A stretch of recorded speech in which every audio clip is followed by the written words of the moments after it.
In North and South, Margaret Hale grows up in rural southern England. Accustomed to the quiet gentility and stable social hierarchy of the countryside, where class divisions seem natural and harmonious.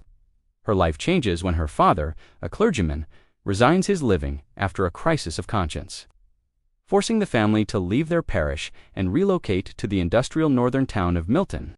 Margaret initially recoils from Milton, disturbed by its smoke-filled air, noisy factories, and the visible poverty of mill workers, which contrasts sharply with the pastoral South.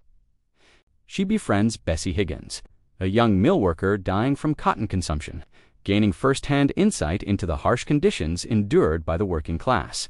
Through Bessie's father, Nicholas Higgins, Margaret develops sympathy for laborers' grievances, challenging her earlier assumptions about industry and class. Margaret meets John Thornton, a self-made mill owner and her father's pupil, whose pride, discipline, and belief in competition embody Northern industrial values. Their early interactions are marked by mutual misunderstanding, as Margaret sees him as cold and tyrannical, while Thornton views her as proud and naive.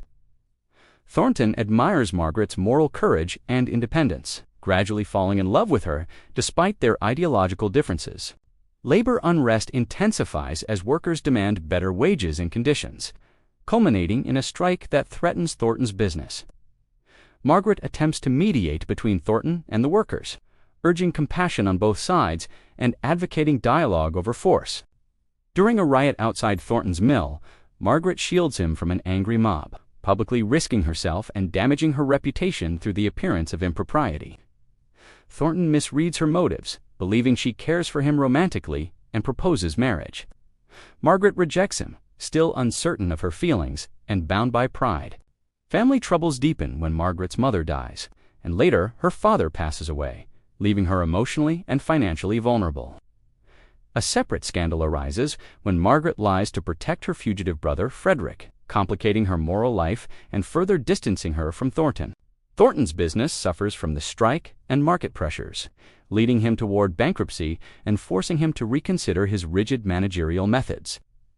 Through conversations with Higgins and reflection on Margaret's influence, Thornton begins adopting more humane practices, recognizing the need for cooperation between masters and men. Margaret inherits money from a distant relative, unexpectedly gaining independence and financial power. After time apart, Margaret returns to Milton with greater maturity and empathy, seeing both the town and Thornton with new understanding. She invests her inheritance in Thornton's failing mill, not out of charity, but as a business partnership that symbolizes mutual respect. Their reconciliation dissolves earlier pride and misunderstanding, allowing affection to emerge honestly.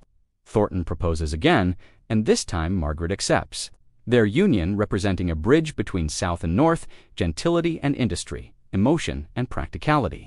The novel ends on a hopeful note, suggesting that compassion, dialogue, and shared responsibility can heal class divisions in a rapidly changing society. Please like, comment, share, and subscribe for more videos.